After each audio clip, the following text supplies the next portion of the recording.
Everyone, or good morning or good afternoon from wherever you are joining.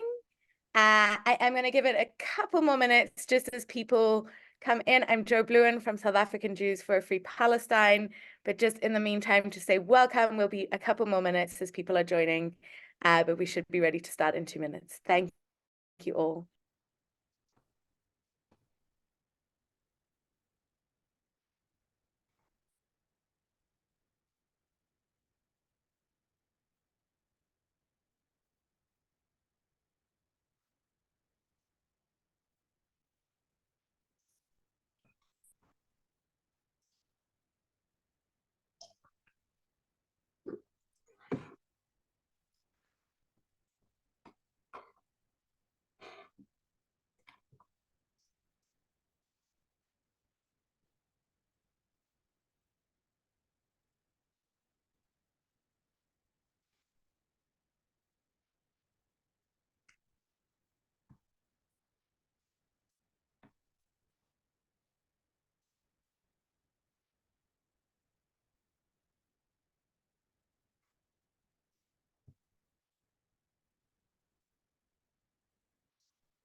Hi, everyone. Welcome again. It's wonderful to see such a fantastic crowd. I'm just looking at the chat and looking at we've got Sun, we've got Spain, we've got Edinburgh, we've got Hull, Johannesburg, Cape Town, Palestine, Germany, Norwich, Bedford, my God. Just wonderful to see you all here and great to have you with us. My name is Bluen. I am from an organizer with South African Jews for Free Palestine. And today with us, we have two very, very special guests, Tony Greenstein and Wieland Hoban. And I will come to introducing shortly. But just before I do, to say, on behalf of South African Jews for a Free Palestine, we are very, very grateful to all of you, first and foremost, for taking the time out of your schedules, your weekends, to spend some time with us and our guests this evening. We know very well that many of us have been heavily involved in organizing over and above the general work of labor. And so it's wonderful that you've taken the time on this weekend to spend some time with us. This evening, before I introduce our guests, I will just mention a bit about what we are discussing. And what we are looking at tonight is and sort of the kind of crackdowns that we're seeing in the global north in particular on pro-Palestinian activism. And we know that this is a global phenomenon. We know that we have seen awful repression and criminalization, imprisonment, incarceration, threats on those who dare speak out against the fascist Zionist entity and its accomplices. We know that this persists after, in the aftermath of something that we think about for our friends from abroad, something that we think about a lot in South Africa, and we know has taken the world by storm, is the kind of the ICJ case, where we have seen there's a pretty clear ruling by the top court in the world that there is a plausible genocide happening in Gaza, which we didn't need an international court to tell us, but it did. And even against this backdrop, we are still seeing violent repression. We are seeing, as we know, as we'll hear, no doubt, from Wieland in Germany, extraordinary crackdowns on freedom of speech, often undergirded by a really violent and dangerous fascist conflation of anti-Semitism and anti-Zionism, and therefore sort of this weaponized use of the anti-Semitism claim. And these are some of the things that are facing our comrades in the global north. And in many ways in South Africa, we have many different struggles. And I will share with you, I mean, we just at UCT, where I'm teaching at the moment, we had a vote at Senate on Friday, which was owing to a lot of kind of organizing over very many years. Finally, a boycott, a sort of quite soft but quite real boycott motion was passed by the UCT Senate. Number one, moving away from the IHRA definition, and number two, preventing all research collaborations with Israeli Defense Force or Israeli Defense Force related scholars. So I think we operate in many ways. In some ways, there is a level of freedom of speech and academic freedom and freedom of resistance that we are, at least around Palestine, permitted on account of the government's support and a long history of resistance in this country. So I think this is a bit of the kind of operate, and we know that our comrades in the global north are not always as lucky in this regard. So on behalf of South African Jews for a Free Palestine, welcome you again to our comrades from abroad that we have not yet met. We hope this is not the end, but the beginning or the middle for many of us. I see you here. Hello. Of ongoing transnational, international solidarities and collaborations, where we recognize the connectedness of imperialism, of fascism, of Zionism, of all forms of colonialism, racism, transphobias, and queerphobias. And we recognize that if these struggles, if these forms of oppression are indeed deeply international and interconnected, so too should our solidarities be. And that's really some of the spirit in which we come together, and we hope that this will be something of a moment that is not just limited to the Zoom room, that we can take our collective efforts forward together, that we can think internationally beyond the kind of dangers of methodological nationalism, of struggle nationalism, to think beyond the deeply fascist and Zionist logics of the border, to think about how we might work and resist and revolt and dream together towards a truly anti-Zionist futurity. So on that note, once again, welcome. Great to have you here. Before I introduce our speakers, just a little bit on the structure, just to let you know this meeting is being recorded. If you would like to ask a question that you would not like recorded, please will you send a message to Nimi Hoffman if you're about to speak and you would not like to be recorded. I would like to also at that stage just say a huge thank you to Jerome, Nimi, and Mervan, who are helping manage the security and tech of this meeting. We will start with a talk from Tony, followed by a talk from Wieland, and then some back and forth between the two, before which we will open it up to the floor. We will remind you that absolutely under no circumstances will any form of bigotry, racism, sexism, homophobia, Zionism, transphobia, and other forms of violence be tolerated. And we will welcome you with so much love and comradely solidarity, unless you bring that into the room, in which case we will remove you immediately. Again, with love and solidarity. So on that note, let me introduce our speakers, that we are so very grateful to have with us this evening. Really deeply, deeply grateful for your time, comrades, for joining us. We have some truly extraordinary humans with us tonight. So let me introduce Tony Greenstein is a long-standing Jewish anti-Zionist Marxist and anti-fascist activist from Brighton. In 1982, he was co-founder of Britain's Palestine Solidarity Campaign, which he resigned from in 2021. Tony was the first Jewish member to be expelled from the Labour Party in February 2018, but not the last one. He is the author of The Fight Against Fascism in Brighton and the South Coast and Zionism during the Holocaust, most recently.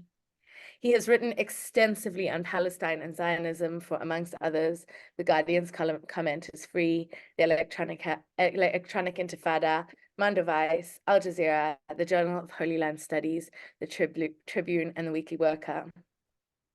Wieland Hoban is a composer, academic translator, and chair of the organization Jüdische Stimme für Rechten, Friede in Nahost. I hope you will correct me if I've got that wrong.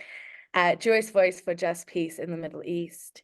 He represents the organization in the umbrella group EJJP, European Jews for Just Peace, and IJCJP, International Jewish Collective for Justice in Palestine. He is based in Frankfurt. On that note, once again, welcome. I hope you are all comfortable and ready to begin. On that note, I'm going to invite Tony to start. Okay, thank you very much, Joe. And thank you also to South Africa Jews for a Free Palestine. I think I've got that right. It's always difficult sometimes to know where to start, especially when you've only got 15 minutes to finish. So maybe I will start with by paraphrasing a remark from Marx, who said, people make history, but not of their own time or choosing.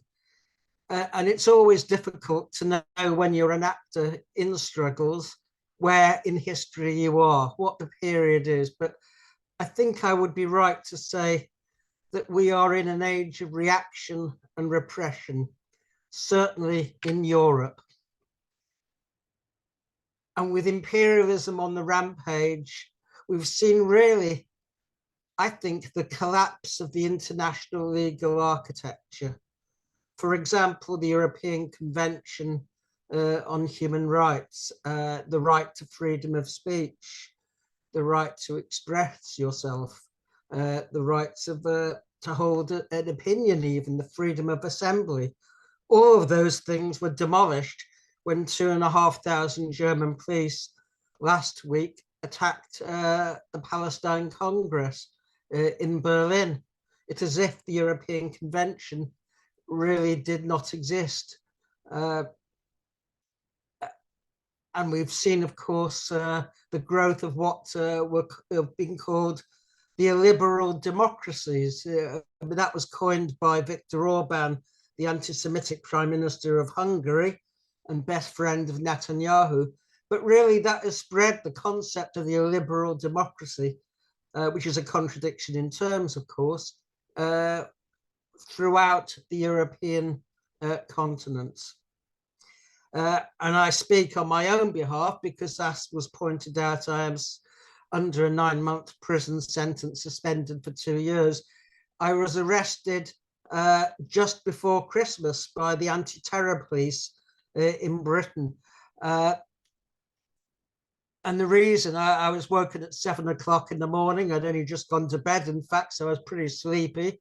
And I was told I was being arrested on suspicion of having breached Section 12 of the Terrorism Act 2000 for a tweet I had published 1 month before. I was asked by a Zionist, just say 3 words. I support Hamas. And I said, no, I support the Palestinians. But then I went on to say, in the war against Israel, I support Hamas. And indeed, as I told my police interrogators later on, I would have supported the devil himself or herself in a war against Israel's genocidal army. But it might be worth having a look at the provision of the Act, which was actually introduced in 2021 by the Counter-Terrorism Act. It was slipped in to another act, and it said a person commits an offence if the person A, expresses an opinion or belief that is supportive of a prescribed organization, that is Hamas. So you merely need to express an opinion or belief that is supportive.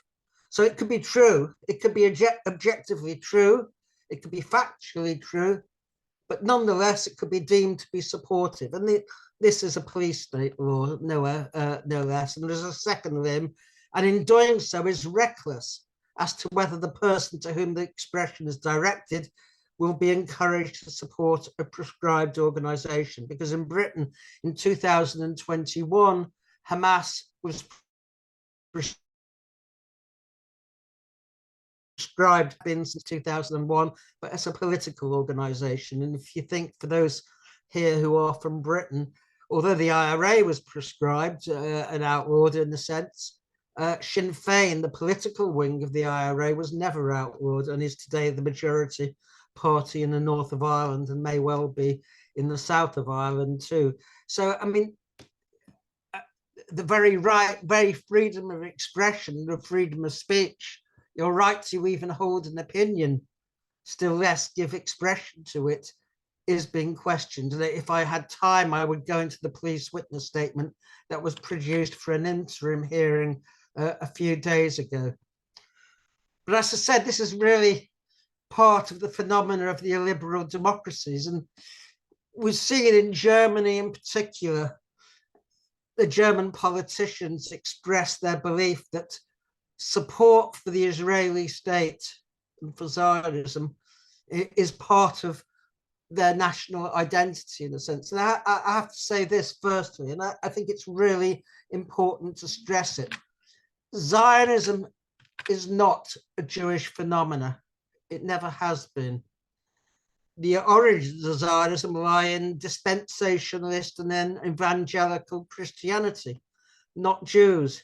In the 19th century, the most ardent supporters of Zionism were again Christians, imperialists, Lord Palmerston, Lord Shaftesbury, Disraeli, and so on. It was they who wanted to see a Jewish settler state adjacent to the Suez Canal for strategic and political reasons. And that reasoning holds today as well. Israel is not supported because either Germany or the United States loves Jews. And that's really important to understand. I mean, Joe Biden said to himself as a young senator when he said, if Israel did not exist, it would have to be invented. Israel is there to police the Middle East, which is why whatever Israel does, and we've seen that, however horrific the massacres, the genocide, and so on, the United States and Britain and Germany and much of the West will have their back, because Israel is seen as acting in their interests. And I think it's worth really looking at Zionism itself, which is the ideology of the Israeli state. And I would say that today, ideologically, it is really no different from the Nazis. If I quote, and there are many, many genocidal statements that have been made by Israeli leaders, military rabbis, and so on. So really, one can take one's pick. But I'll go to one very influential rabbi, which is Rabbi Eliyahu Mali of Yafa Yeshiva, when he proclaimed, there is no such thing called innocent creature. By the way, the elderly man capable of carrying a rifle is capable of carrying a rifle and shooting. Therefore, the Torah is very clear in the ruling. The children too should be killed. A question one person asked the rabbi. It's the same thing, the same thing. When the Torah says, do not spare any soul, then you must not spare any soul. Today he is a child. Tomorrow he is a fighter. And this really recalled for me the speech, because he made two speeches at Poznan, and I'm talking about Heinrich Himmler on the 4th and the 6th of October, and this was on the latter occasion, when Himmler explained why Jewish children had to be killed. He said, I did not assume the right to exterminate the men. and have the Avengers personified in the children to become adults for our children and grandchildren. So here you see a meshing of the Zionist ideas with their Nazi forebears. I mean, I've written a book, Zionism During the Holocaust, which goes into this in greater detail. But suffice to say, in Germany in 1933, when Hitler came to power, the Zionists were a fringe minority, some 2% of the Jewish community. They were called Hitlerjuden or Völkisch Jews because everything they said reinforced what the Nazis were saying. The Nazis and the anti-Semites said, you are not part of the national Volk, the people. And the Zionists said, yes, we agree. Jews are a separate nation, which is why, of course, the 1935 Nuremberg laws, a lethal instrument for genocide, was welcomed by the Zionists alone, and also fringe elements of the religious who saw that anti-Semitism perpetuated the Jewish people. But that was the reality. So today we have a situation where the genocide in Gaza is being justified according to these racial doctrines. And you'll remember the defense minister of Israel, Yoav Gallant, who said, who described the Palestinians. He said, we are cutting off food, water, fuel, medicines, etc. And he described the Palestinians as human animals. And this reminds me of the other speech that Himmler made. He made two in Poznan, or is now Posen, in Poland. And this was on the 4th of October, again to senior SS officers, Gruppenführers. He praised the Nazis as, quote, the only people in the world to have taken a decent attitude towards animals and who would be equally decent towards human animals.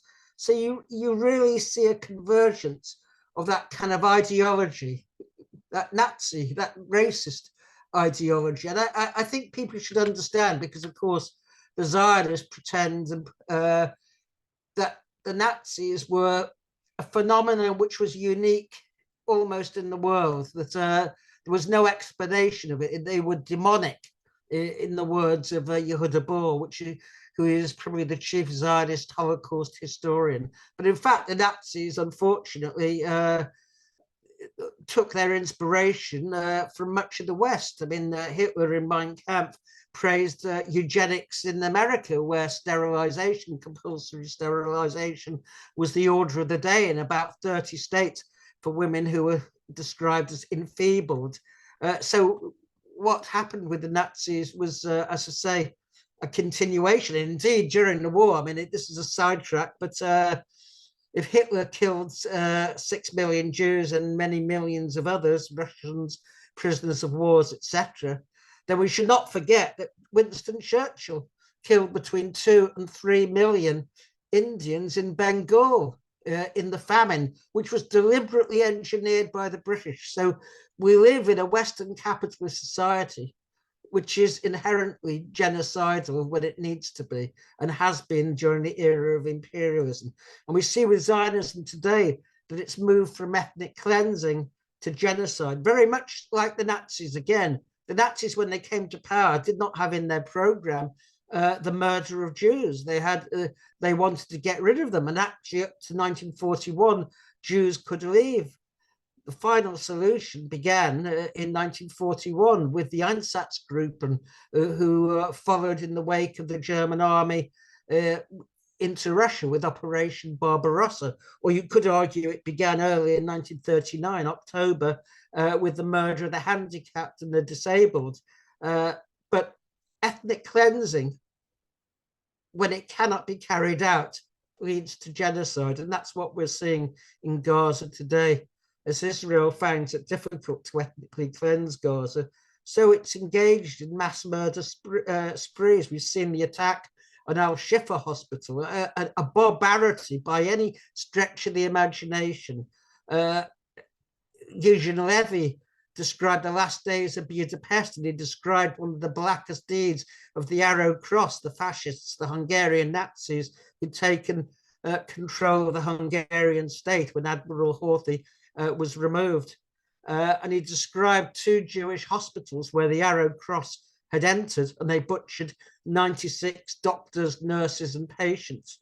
And yet we've seen at Al-Shifa at least 400 bodies with other mass graves yet to be opened. And there's people are talking of 1,500 people who were killed in the hospital. Yet Joe Biden, Sunak, Starmer, our foreign minister, David Cameron, they don't make a mention of this. The only thing which upset them was the murder of 7 white aid workers in the World Kitchen, when, although Israel, as we know, had agreed their routes and so on, elements in the Israeli army decided that they weren't going to let any aid in if they could help it, and murdered them. That is the only hiccup. But despite that, Biden continues to supply the arms, as does Germany, as does Britain. And that is the situation that we face at the moment. As for Germany, I just want to comment on 1 or 2 things about the reasons why I think there is the repression. I'm sure Wieland will have a lot to say about that as well.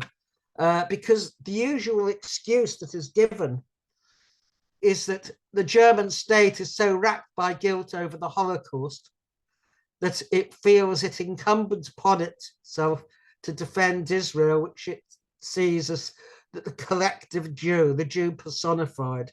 I don't buy this at all. The German state, A, is not capable of feeling anything any more than any state is. I mean, when people talk of the right of a state, the Israeli state, to exist, I say states don't have a right to exist, only people have the right to exist. I don't believe the German state does have that guilt. The Concordat, the agreement, the close relationship between the Israeli state and the German state was built up in the 1950s through a reparation agreement, which enabled Germany to become part of the Western Alliance. And that continues today, if you like. Israel is Germany's guarantor. After all, Germany, when it looks at Israel and what it's doing, cannot help but reflect on its own genocide, and it helps, in a sense, to normalize and to relativize them. And Germany in the 19th, in fact, the 18th and the 19th century was present or participated in 3 genocides. German troops were present during the Armenian genocide carried out by Turkey. There was the first genocide of the 20th century in Africa, the Herero and Anama people in Southwest Africa, who were butchered at Shark Island, which was an extermination camp set up. And the person who did it, Eugen Fischer, who was a doctor in charge who conducted the medical experiments, he later went on to run an institute in Germany, which trained SS doctors, including Josef Mengele. So I don't think when the Germans or the German state justifies its support for Israel, it's not quite telling the truth. In my opinion, it's what it's doing is helping to normalize and relativize the Holocaust itself. And that's not been the first occasion. We had in the 70s and 80s people like Ernest Nolte, that kind of historians dispute, the historic stritum, I think it's pronounced, as to whether Nazism was a reaction to Bolshevism, and that dispute is still, in a sense, continuing. And I'll finish with this. I mean, when the Bundestag, I think it was about 4 or 5 years ago, condemned BDS in a resolution, there was one party in the Bundestag which wanted to go further and make boycott of Israel illegal. And that was Alternative for Germany, which is riddled with Holocaust deniers, racists, anti-Semites, and goodness knows what. So today we see the phenomena that the support for Israel comes from the right and the far right, whether it's Donald Trump, whether it's Richard Spencer, a neo-Nazi who founded the alt-right in the United States, whether it's our own Tommy Robinson in Britain, we see the same phenomena. White racists identify with Israel because what is there not to love about Israel as a white ethno-state? And in fact, the anti-Semites and the far right do not really see Jews in Israel as Jews at all.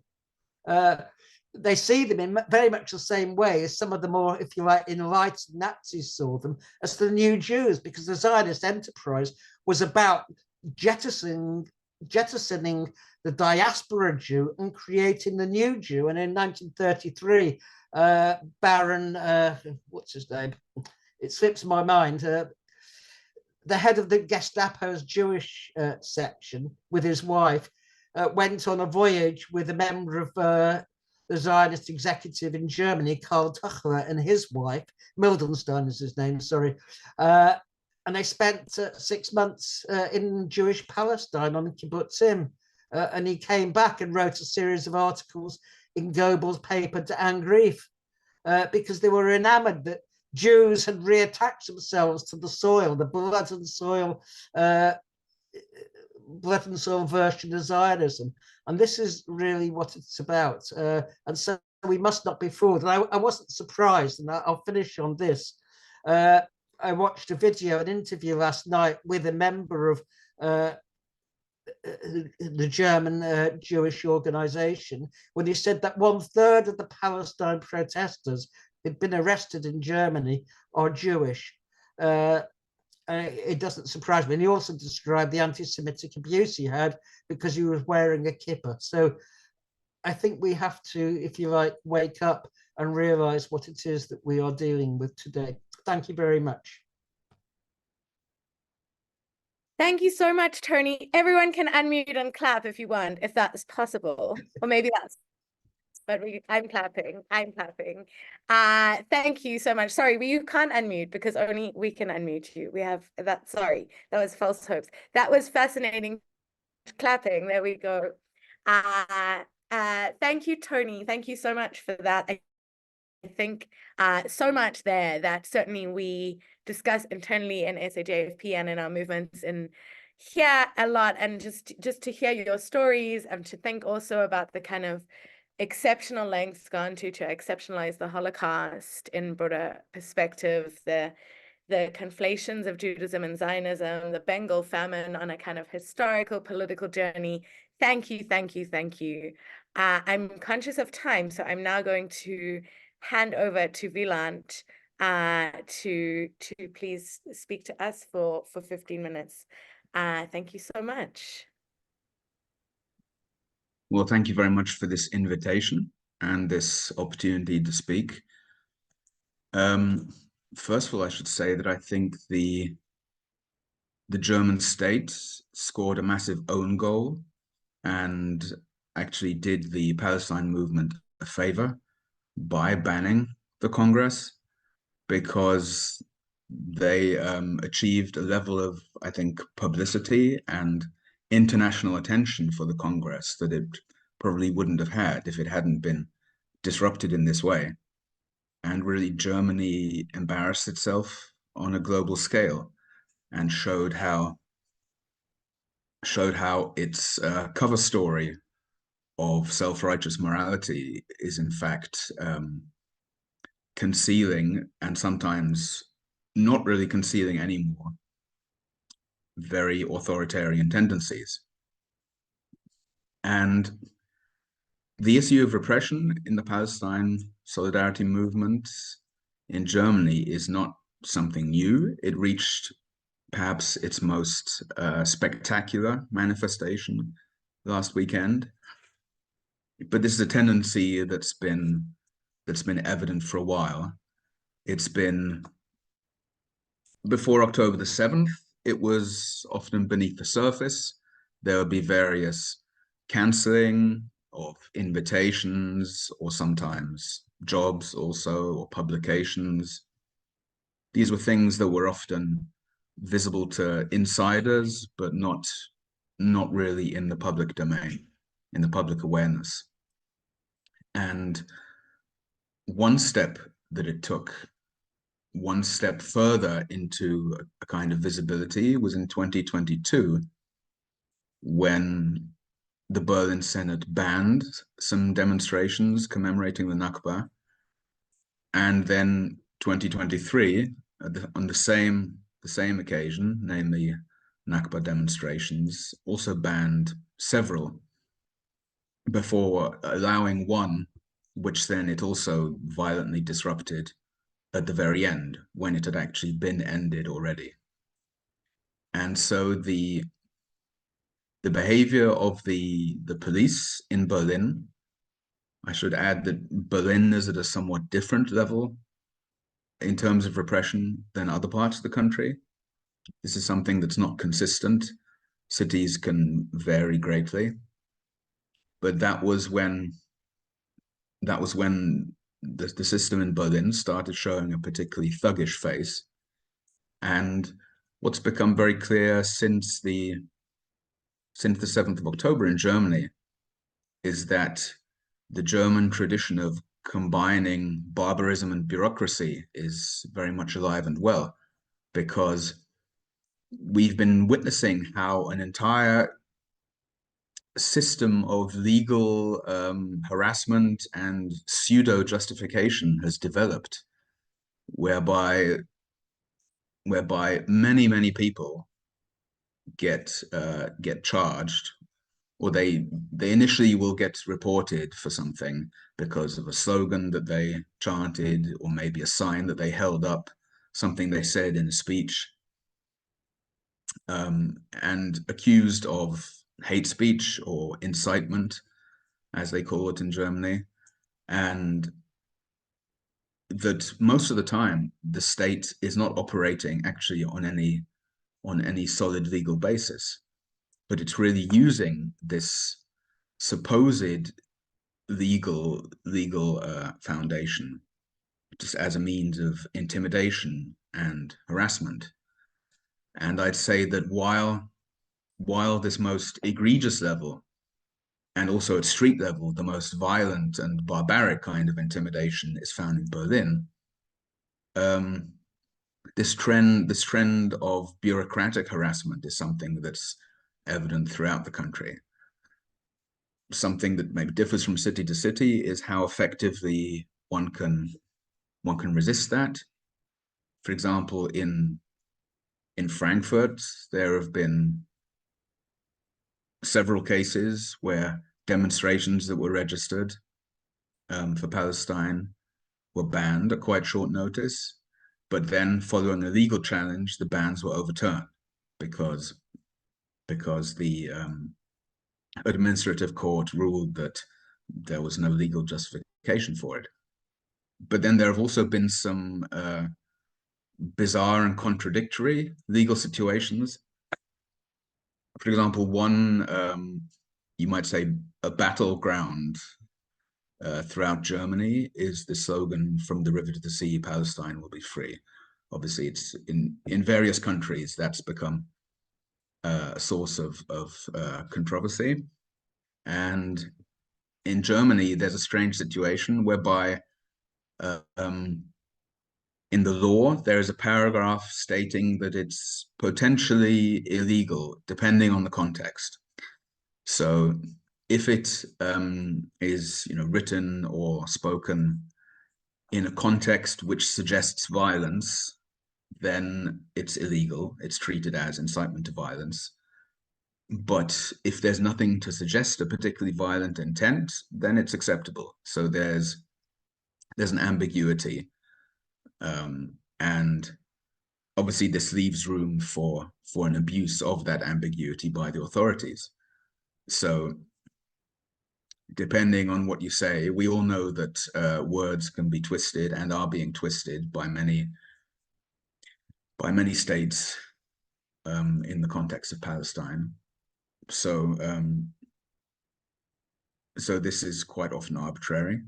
And in Frankfurt some weeks ago, there was the actually a very bizarre situation, legally speaking, because the the people who had registered a demonstration with the name "From the River to the Sea, Palestine will be free," they had been allowed to use this name for the demonstration, but they weren't allowed to chant the slogan, because the local authorities, the city of Frankfurt, had said that the police would still have a license to intervene and arrest people if they were to chant this slogan. So there's an inconsistency that shows really how the state is also struggling to control the narrative. And I would say that when you have a state which is nominally a democracy, when you see it showing increasingly authoritarian tendencies, then that, in some contexts, that's a sign of desperation, because it's becoming increasingly difficult to control what people are saying without taking away their democratic rights to free assembly and free speech, for example. And it's also important to note, for me at least, that in Germany, the standard, what we call freedom of speech in English, is more generally referred to as freedom of opinion in Germany. And I find that quite interesting, because an opinion is not only expressed, but also formed. So freedom of opinion means also that events offering information or offering perspectives are important so that people can form an opinion. And certainly the kind of activism that we do with our organization, Jewish Voice, is on several different levels. So there's the street level organizing, but also panel discussions, lectures, whatever. Information is an important part of our activism. So if people are suppressing our right to speak freely about, let's say something like the Nakba, then they are also, by extension, suppressing a potential audience's right to form an opinion. And they make them more vulnerable to the kind of disinformation and propaganda that unfortunately circulates. One particularly egregious example is a revisionist pamphlet that is now being used in Berlin schools, which more or less denies the Nakba and presents it largely as partly collateral damage from war and partly something that the Palestinian leaders themselves, they had encouraged the people to leave. These are actual Zionist talking points coming from the Israeli state, and these things are now to be taught to children. So our freedom to speak is also is crucial to the freedom of people to form an educated opinion as well. And that, of course, the state doesn't want that. And what Tony said about the fakeness of this German guilt theme is absolutely right, because from the 1950s, when the reparations deal was made with Israel, and also when Germany already back then started selling arms to Israel, the idea was very much to rehabilitate Germany, to enable it to become an actor on the world stage again, because we shouldn't forget that 1945 saw not only Germany's military defeat, but also a moral defeat.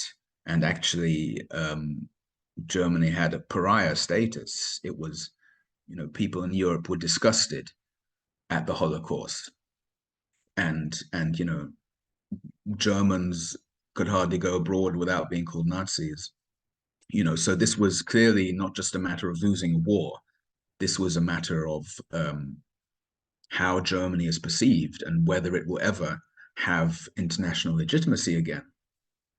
And as Konrad Adenauer, the first the first German chancellor after the war said, he said that one should not underestimate the power of the Jews today. And obviously this calls to mind classic anti-Semitic tropes. But for Germany, it was true in a sense that this was a way for Germany to have a kind of fast track to legitimacy, to rehabilitation. So the state was able to remain actually largely Nazified. The whole bureaucratic and administrative and educational apparatus was full of Nazis. And I don't just mean passive Nazis who hadn't spoken out. I mean actual people who had been practicing Nazis and had benefited and contributed. And this was not something that was ever really processed. It was largely suppressed.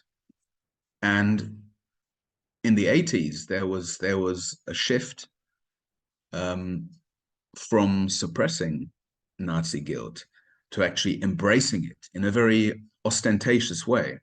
And it's become more and more clear over the last, well, you might say over the last 10 years, how much that demonstrative self-flagellation actually turned into a kind of self-righteous and narcissistic demonstration. And I think something that sums this up quite well is when you see non-Jewish Germans who are so convinced that that the country's guilt has given them superior moral insight, that they will then lecture or attack actual Jews for supposedly being anti-Semitic because of what we say about Israel. To me, while some people who aren't so familiar with this whole culture will just find it, baffling and ridiculous, in a sense, it's quite consistent because Israel has come to play such an important part in the whole state approach to dealing with the Nazi past. And of course, to very clear material interests, as Tony said, that apply to Western imperialist countries in general. And since last year, Germany's arms sales to Israel have increased tenfold. So obviously they're not going to admit that this is a genocide, because that means that they are providing the ammunition, literally, for a genocide. Which is why the moment when South Africa threw this charge at Israel, Germany also felt under attack, and rightly so. Germany should stand trial in exactly the same way, which is why the initiative taken by Nicaragua is crucial, and I hope there'll be many more, because I see this as a ball that South Africa started rolling, and I think it's going to keep rolling and keep rolling, and the harder it rolls, the better, because I think this is a time when, after decades of injustice and sometimes creeping genocide, and now overt catastrophic genocide, this is something that's been tolerated, and now there is a clear sign that this hypocrisy, and also the hypocrisy of the global North, which has always donned the mask of civilization while committing acts of barbarism in other parts of the world, there is a very clear also reckoning there, seeing now these countries from the global south, wanting to hold Israel to account. And obviously, I don't have to tell my South African hosts, but maybe remind others in the audience from elsewhere that Israel was a close ally to apartheid South Africa. And of course, that demonstrates the kinship between the mentalities of Zionism and Afrikaner racism.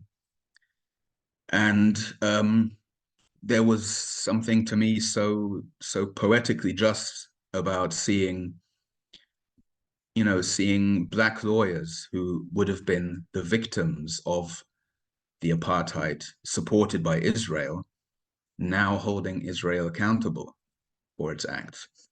And so, to conclude, regarding the Congress was held to send a very clear message to the German state that it is complicit in genocide and that we are demanding that it be held to account. And this is a message that has to be suppressed.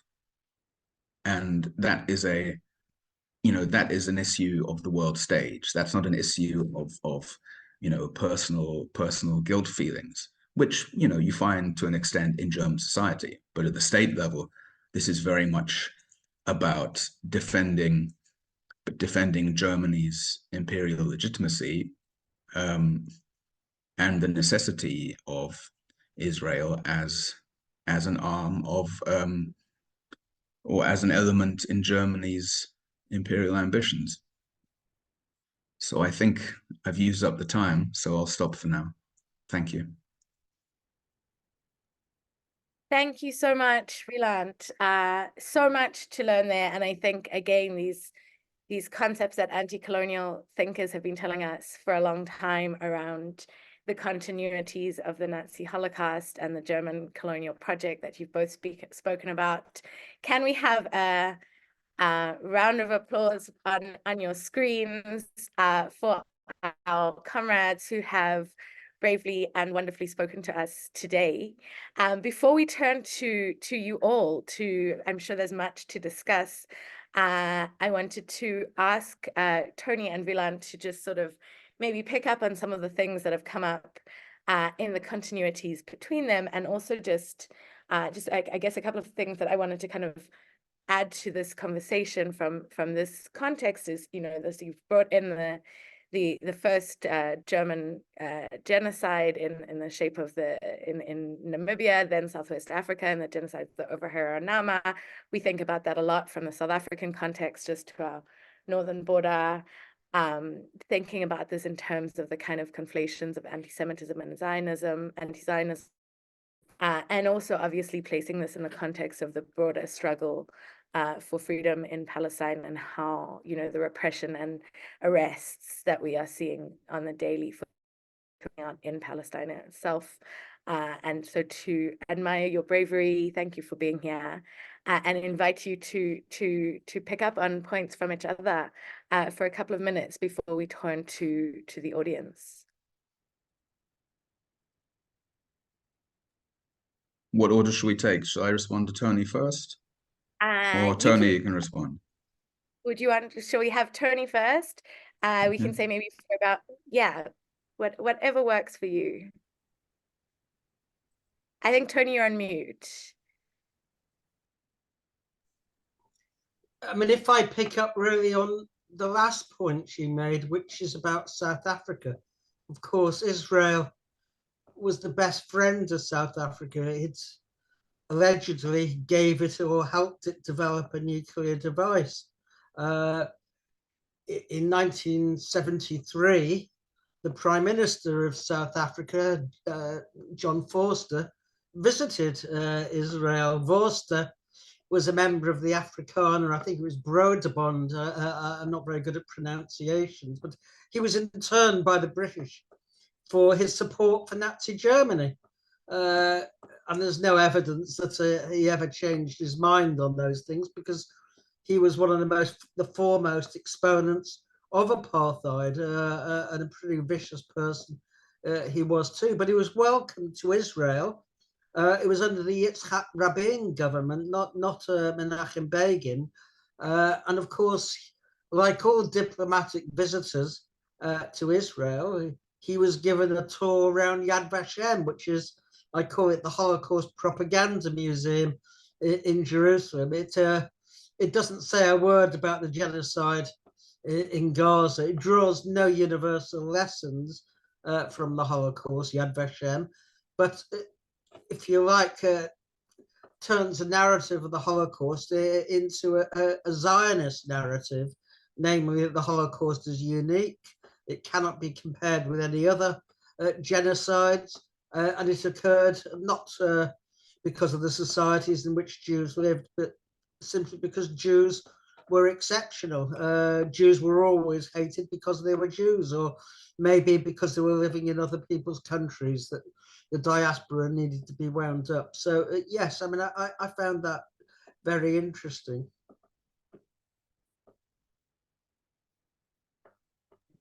Thank you. Yeah, I think Wieland. Wieland, do you have?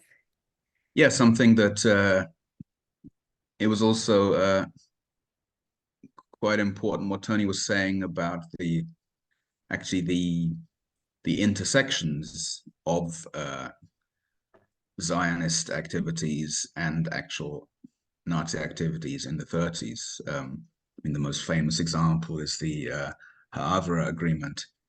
And this really, you know, obviously in Germany, any sort of, even the slightest hint of a comparison between Zionism and Nazis, or Israel and Nazis, is a source of outrage. But I think what it should be used as a reminder of is the fact that Zionism is premised on anti-Semitism. The idea that Jews and non-Jews should not live together, you know, and whether one takes more the, you know, the Nazi perspective, that this is because, you know, Jews are disgusting, inferior, whatever, or the Zionist one that has a more positive idea of Jews, this is de facto the same logic. And, you know, even the founder of political Zionism, Theodor Herzl, he was fully aware of this, because he said that the anti-Semites will be our closest allies. So he saw that intersection very clearly. And what's so sad, and this is something that it's not unique to Germany, of course, but because Germany is the, you know, the country of the Holocaust, as it were, it's especially potent, because the whole issue of Zionism and the founding of Israel is seen through the lens of the Holocaust and is understood as, you know, the self-determination and self-realization of the Jewish people. These things are not seen, and, you know, and of course it's also common for Zionists to treat the Holocaust as having basically disproved any of the Jewish anti-Zionism that was there before, right? So they say, okay, so what happened to the Bundists? They were all murdered. See where their anti-Zionism got them. And, you know, obviously those people were all murdered, but to think somehow that then the Holocaust just ends the conversation, that's what's so sad. And because it also means that the Nakba was okay, you know, that was just, you can't make an omelet without breaking eggs, right? In order for a Zionist state to be founded, a few Palestinians had to be thrown out. That's kind of just accepted. But in fact, if the anti-Zionists failed, in the sense that was the failure of the socialist revolution, not least in Germany, then the Zionists failed, because they didn't save anyone. On the contrary, the Zionist logic at the time, I use the word logic in inverted commas, was that if Jews were to be saved by going to any other country other than Palestine, then what was the purpose of a Jewish state? And exactly, there's that sentence attributed to Ben Gurion, that, you know, if one could save a larger number of Jewish children by taking them to England, or a smaller number by taking them to Palestine, then the smaller number was far preferable. Yes, I mean, I'll quote it to you exactly if you want. It's it was a speech to the Mapai, that's the Israeli Labour Party's Central Committee, on the 9th of December 1938. And the context of that was the Kindertransport. It was after Kristallnacht, when Britain agreed to admit 10,000 German Jewish children to England. And the Zionists were absolutely furious at that they were not being used to break down the barriers to immigration in Palestine. And Ben Gurion said, I'm quoting word for word, if I knew that it would be possible to save all the children in Germany by bringing them over to England, and only half of them by transporting them to Eretz Yisrael, then I would opt for the second alternative. For we must weigh not only the life of these children, but also the history of the people of Israel. And I mean, that really sums it up. And in a similar speech 1 week later, he said, and this was the 17th of December, it was a memo to the Zionist executive.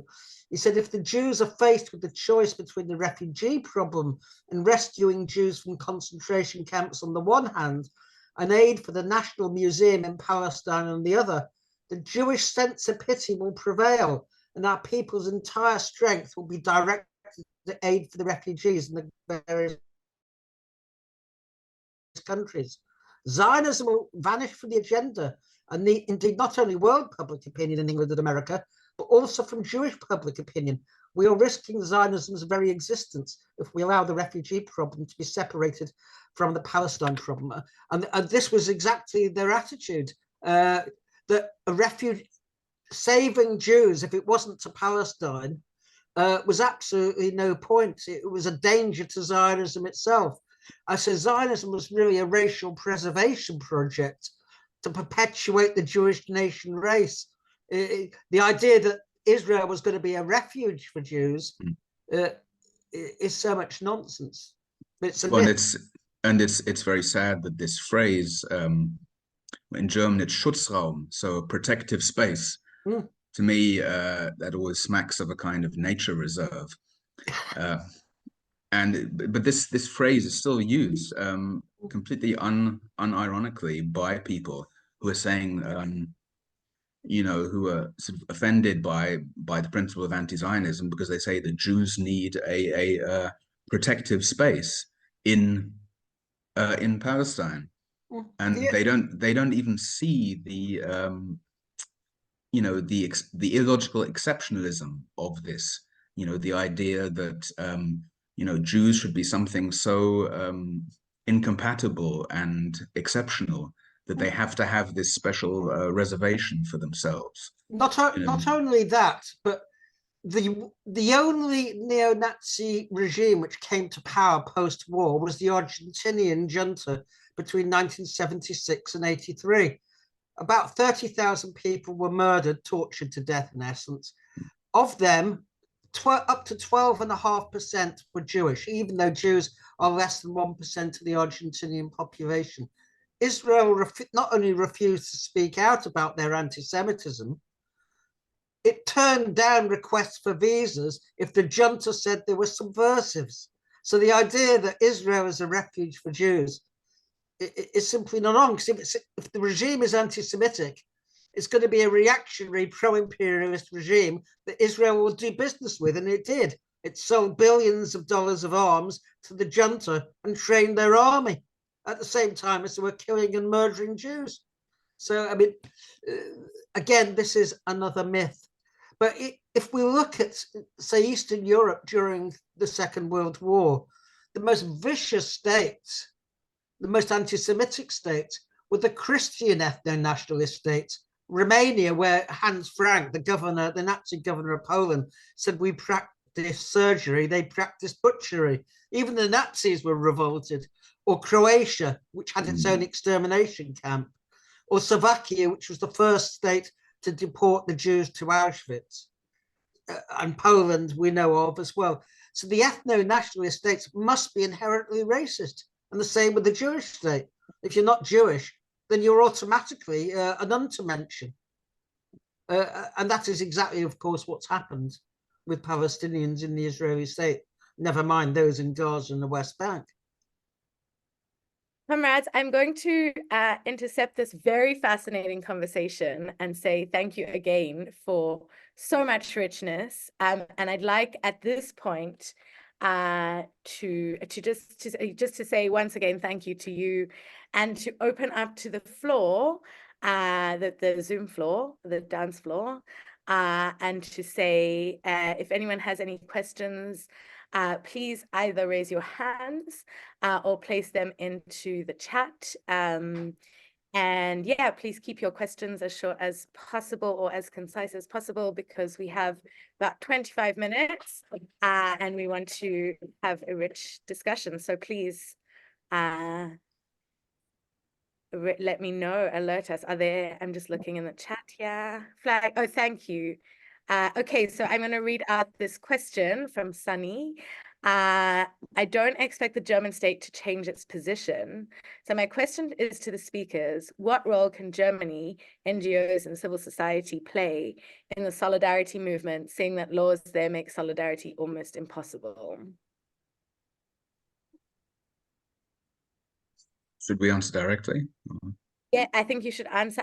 We can take a few, but I think let's get warmed up with that one.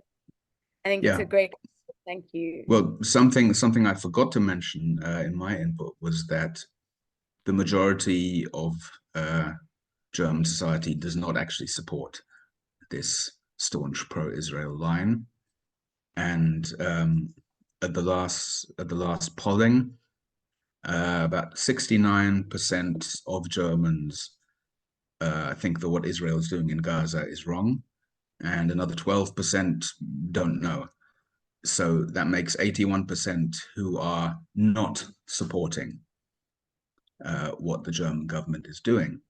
And, you know, you'd think in a democracy that that would count for something, but the sad fact is that the majority of people are scared to speak out.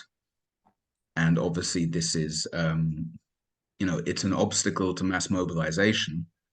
If it's just always the same committed people who are going out on the streets, while you have this silent majority who agree with us but don't want to be called anti-Semitic. So I think there has to be a push to really animate people to speak out. And you know, something I often point out in my speeches at demonstrations is that, you know, when we look back on history now, you know, from a comfortable distance, you know, we know, okay, these things are bad and the Nazis are bad and all this. It's always after the fact, when it's a consensus has been reached. You don't have to make your own decision. But at the moment, when we're witnessing a genocide, it is up to each person to actually make a decision and take a stand. And afterwards, they will be someone who either did or did not oppose the genocide. And they won't be able to change that anymore. And I think that the more repressive the state becomes, the more important or the greater the potential there is for civil disobedience. Something like forcing mass arrests based on something very tenuous, like a slogan that has been treated as illegal but is not. You know, so from the river to the sea, and really just highlighting and you know, drawing attention to the overreach of the state and making these things visible, because the repression was invisible actually for years already before October the 7th. And the fact that the struggle has become so much more visible and out in the open now, I think now is really the time to wage that battle in the open and to keep it visible, rather than sort of sinking back to this quieter level. So in that sense, the pressure has to be kept up, and we need to find new ways of exerting pressure also.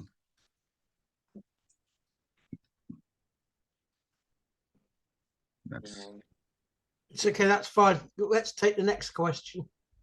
Okay, I read another question here. Sorry, I'm going to read another one from a chat, and then I recognize Steve Friedman in the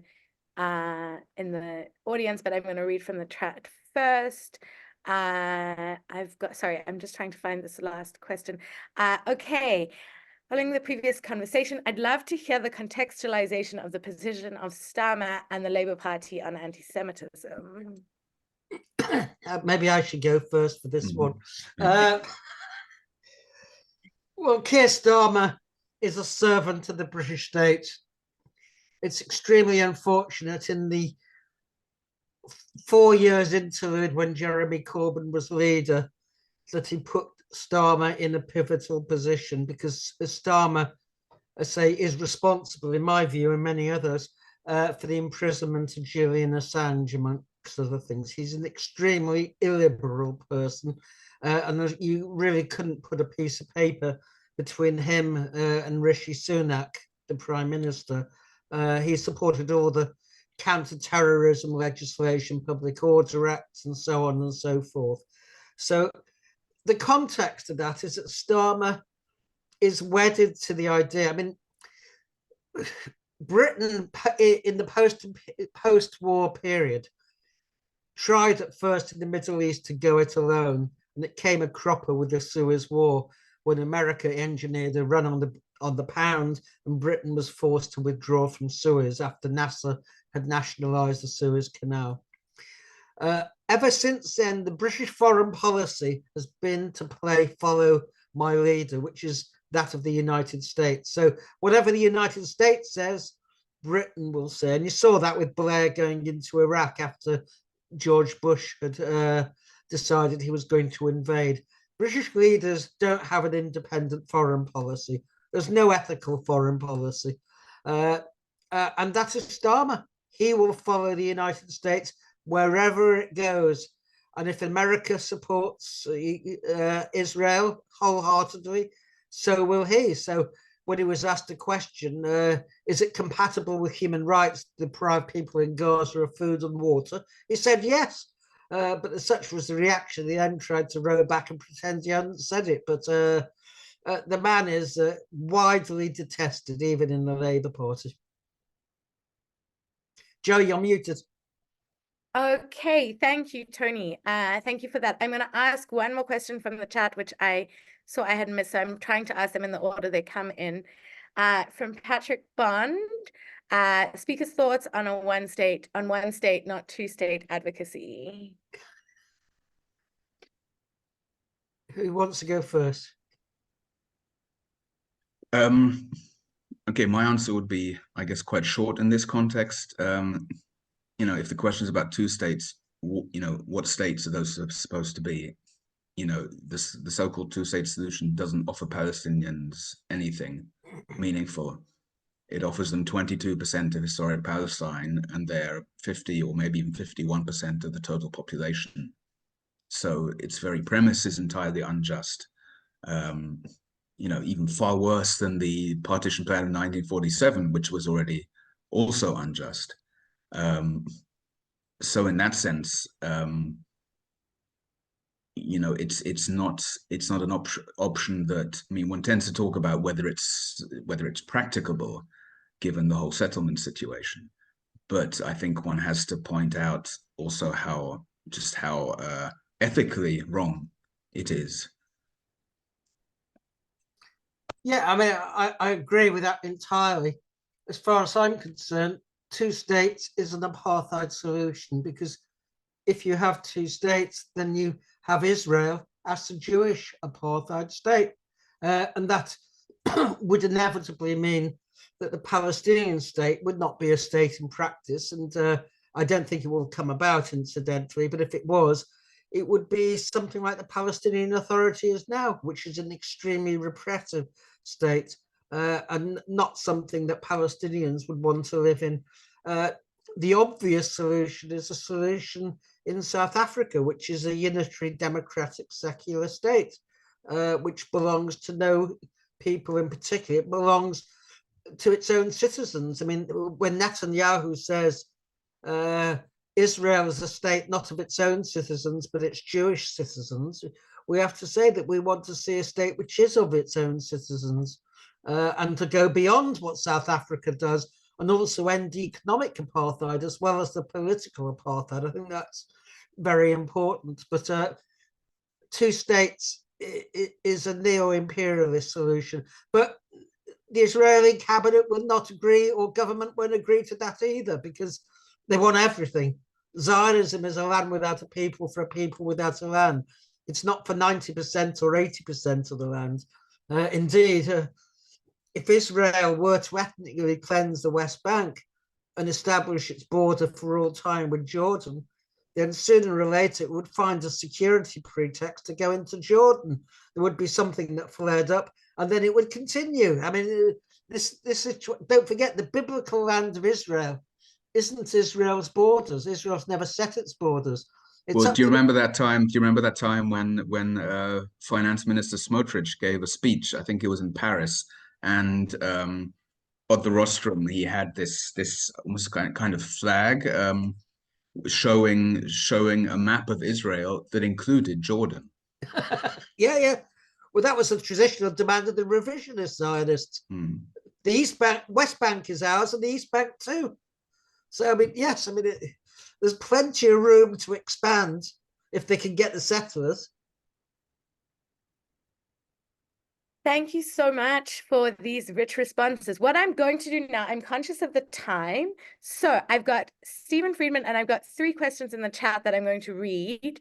And I'm going to allow the speakers to take, to please manage to take at least 1 point from each of the questions. Let me read these questions, and then I'm going to open to you, Stephen. So I've got Gina Govenda saying, so much to learn about contemporary global politics and balance of progressive forces. The question we have been pondering is what the Palestinian people teaching the world about the future and what we are learning from the Palestinian resistance. Fantastic question. Thank you. Jara Flaxman from SAJFP representing in Edinburgh. Hi, Jara. It is an unfortunate fact that the majority of Jewish organizations around the world are very Zionist. We anti-Zionist Jews are a small minority. These organizations describe us as self-hating Jews. How do we go about changing this? And Rina from SAJFP, who is our chair, what is the press like in Germany? Is there popular press or TV stations telling the truth about Gaza? And was there any response to Germany taking to the Germany and Nicaragua case at the ICJ? I mean, there's a few questions in there, so I'm going to invite you to take whatever you can, and then I'm going to ask Stephen Friedman to please ask his question, and then you can take. Does that work for you, Tony and Wieland? Yeah. I go first. Would you like to go first, Wieland? You go first if you want. No, why don't you take the first one about what Palestinians teach us? I think that's a very nice question. There's one more question before that, sorry. Before that? Yeah, Stephen Friedman, he had his hand up, so he's going to ask it directly. Unless if comrades would be okay with us going over slightly, we could take this batch and then take another round. Also. Yep, happy with that. Okay. All right, let's. Sorry, Stephen. I see you. I will come to you. Thank you. What do we learn from the Palestinians? I think the first thing really is that we learn that despite the racism that is directed at them, and despite all the allegations of anti-Semitism directed at Hamas and the Palestinians, they are remarkably free from any racism. And that is not untypical of a subjugated and oppressed people. They don't react in the same way as their oppressors. And I have to say, I take my hat off to the Palestinian resistance in Gaza, because there is no doubt that Israel was forced to pull out of Khan Yunis, and it's been forced to withdraw most of its troops from Gaza because they found it much tougher going than they thought. They thought they could literally blitzkrieg their way through Gaza and do what they want, but they haven't been able to do so. Although this may get me into trouble legally in Britain, I am in full support of the Palestinian resistance against what is a genocidal army.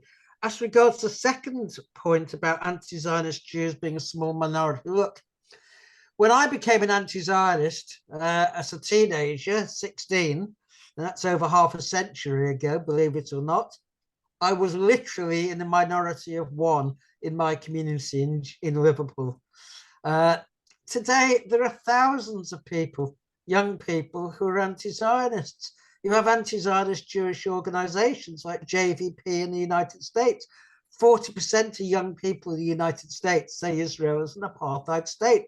I think there is a growing recognition by Jewish people, not all, not the majority, that Israel is not the dreamland that they imagined. But also, we have to be clear, although Jews provide a moral alibi for what Israel is doing, Jews are not the reason why Western imperialism supports Israel. So even if a majority of Jews turn against Israel, the United States and Britain will continue to support it because it's in their interest to support it. It's not because Israel controls the United States, but the other way around. And that would actually be a very interesting moment to witness if we actually had the majority of Jews speaking out against Zionism. And then suddenly we have these people scrambling to present the argument that Zionism is somehow good for the Jews.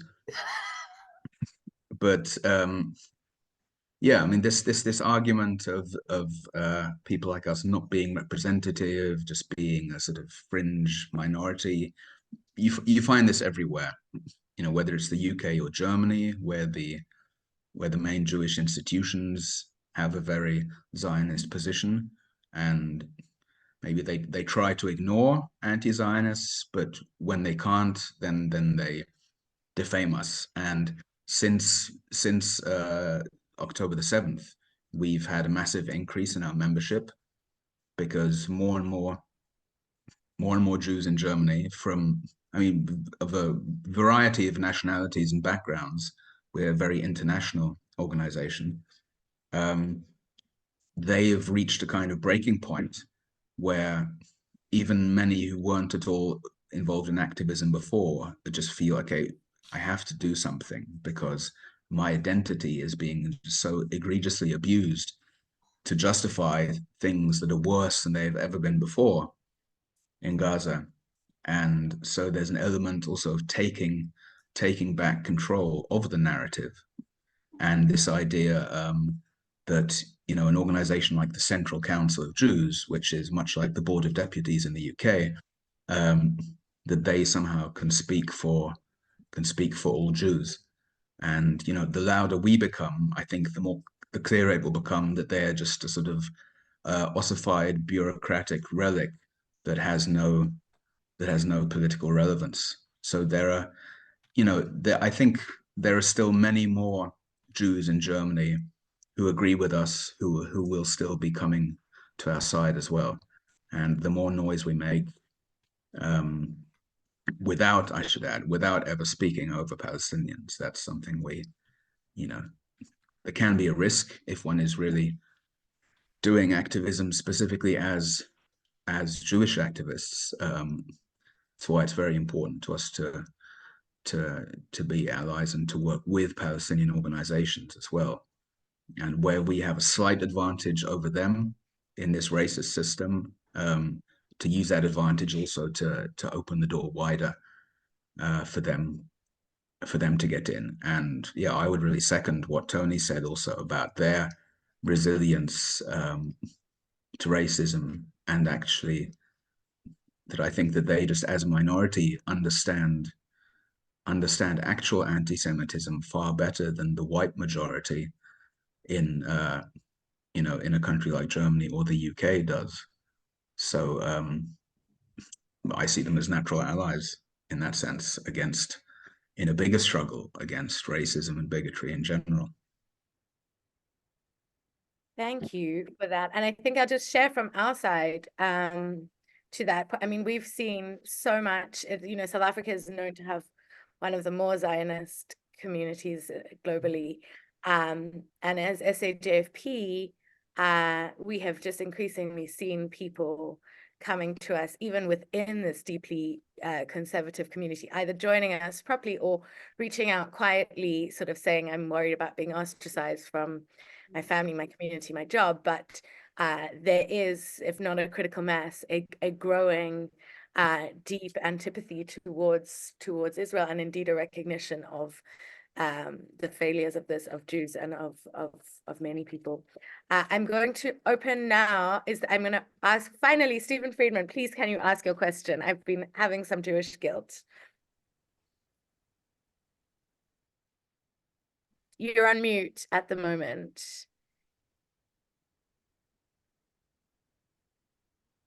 Well, oh, there we go. Sorry about that. I wasn't allowed to unmute or indeed start the video. That's why it's a bit a bit difficult. First of all, I'd like to thank the speakers and the organisers of the meeting for very informative discussion that we've been having. I just wanted to take up the question of the one state or two states that has been discussed, and the slogan of from the river to the sea, both of which are kind of connected.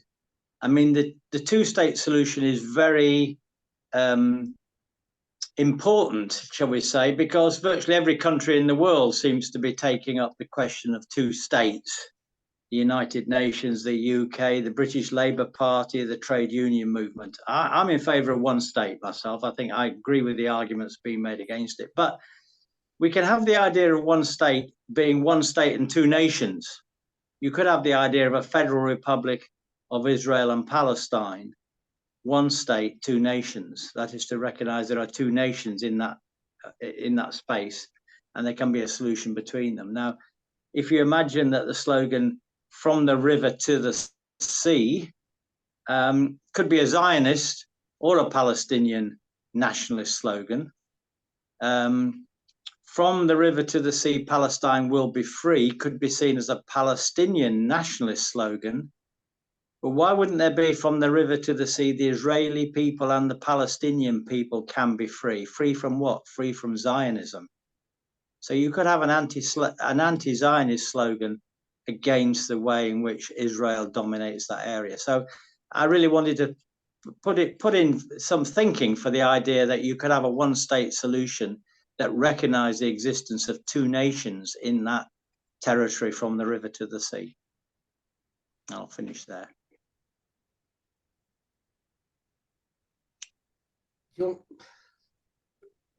I'm happy to go first if you want. Yeah. Go ahead. I don't agree with the idea of a binational state.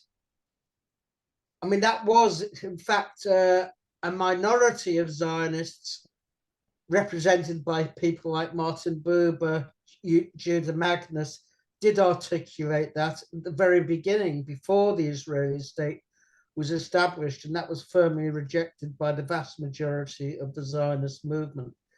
The problem with saying that the Israeli people have the right to some form of national recognition is that Israel itself doesn't claim that they are a people.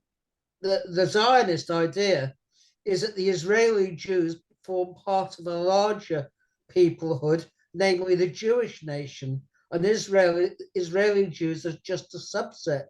So even the Israeli Jews themselves don't talk about an Israeli Jewish nation, although of course they are Jews by nationality, if not by religion.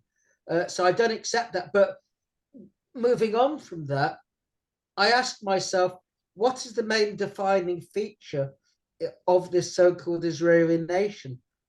And I see it as antagonism towards the indigenous population. What binds Israeli Jews together is hostility to the Palestinians.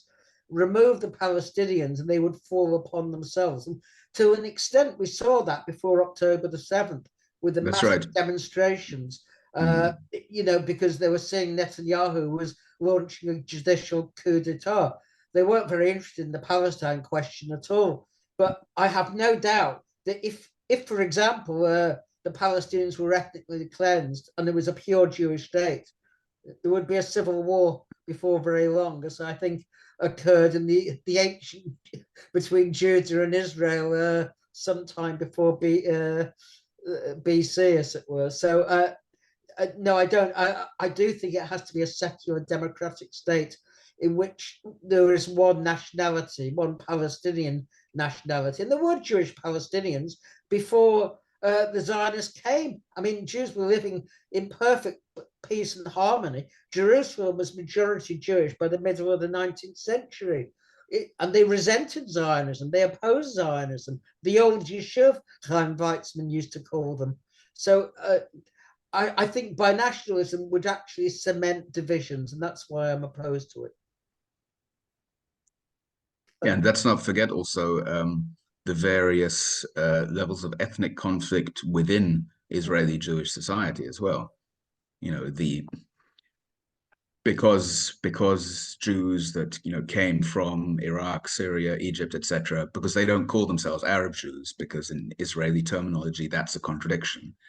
You're either an Arab or a Jew. Yes. And that destroys any possibility for solidarity with the Palestinians. So, you know, the laws of class consciousness and class solidarity are disabled by Zionism. And, you know, you have this somewhat tragic trajectory also of, you know, these Middle Eastern or Arab Jews, because they were subjected to racism by the European Jews, and ultimately had to prove themselves by almost outdoing them in their Jewish nationalism.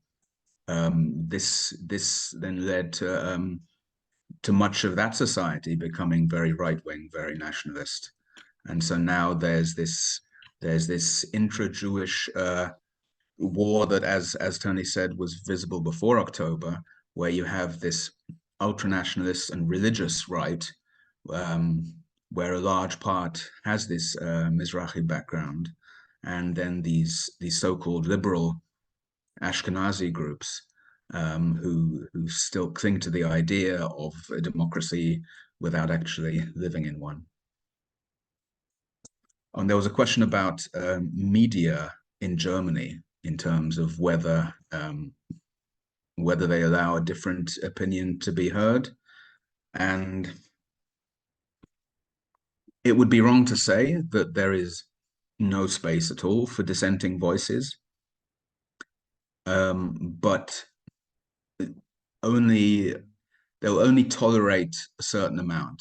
And you know, a number of our members, myself included, have had the experience of doing interviews with journalists, you know, from relatively mainstream outlets, and the journalists were very interested, but then when they gave it to the editors pulled it because they felt that they couldn't do that, you know, for sort of political reasons. And sometimes in the mainstream press, sometimes you'll get a good critical article, or even mildly critical things, you know, are almost something to be grateful for, though they shouldn't be. But, you know, that will give the impression to people that, oh, come on, you can say what you like about Israel. All this talk of censorship is nonsense. But, you know, they don't see all the things that didn't end up in the paper. They don't see all the people who didn't get the job, you know? So a lot of it, there's just a lack of awareness about how much censorship there really is. But now that's also becoming visible when you have people like Masha Gessen or Nancy Fraser being cancelled by the German establishment, and where really it's making itself increasingly ridiculous in a more public way. Thank you so much for those responses. I've got two from the chat, and I'm gonna I guess abuse the chair and ask one of my own. I think I'm gonna just also recall Rena's question about the response to the Nicaragua versus Germany case from the previous round, if anyone has anything to say on that. Then I'm going to read these. So how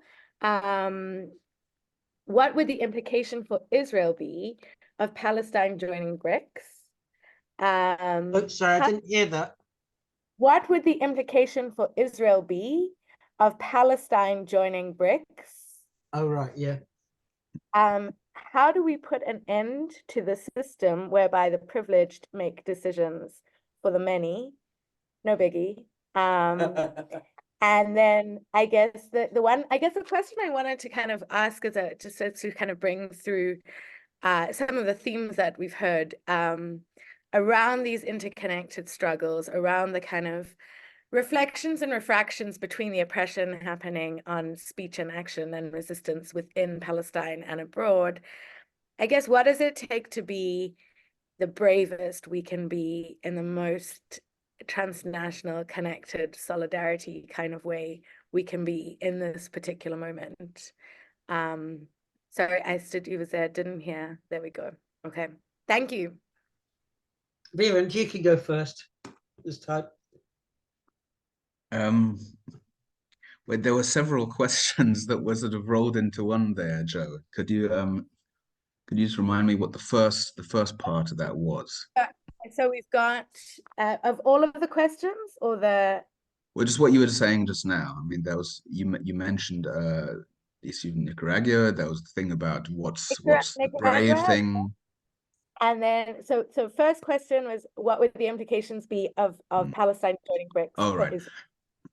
Okay, You well, wanna- there, actually, I think, well, from my perspective, the answer is very short because, you know, the state of Palestine only exists on paper and in the form of a few, you know, people in suits who represent it at the United Nations. There isn't actually any functioning really entity of that kind. So, okay, I'm not a legal expert, so I don't know if there would be some ramifications that apply there. You know, so far when the Palestinians have tried to use the international law framework at the ICC, for example, they haven't got very far. And you know, we've seen also with South Africa's recent case against Israel that it's not going to have an effect on Israel's actions, but what it will affect is how other countries deal with Israel, and that they will distance themselves increasingly. So, yeah, and that's, I don't know if Tony has different insights, but I don't know if there would be any potential in that, even if it were to happen. I don't even know if it can happen. Yeah, I mean, I said at the very beginning of my speech that we've seen the collapse in the sense of the legal architecture. I mean, the ICC was quick off the mark to issue a warrant for Vladimir Putin. It didn't do the same for Netanyahu. And yet Putin, I mean, whatever your views on the Ukrainian-Russian war, has killed a fraction of the number of children who've died in Gaza. I think it's 500. Well, it's 500 too many, but it's not 14 going on 15,000 in 6 months. And yet the ICC has remained absolutely silent up to now.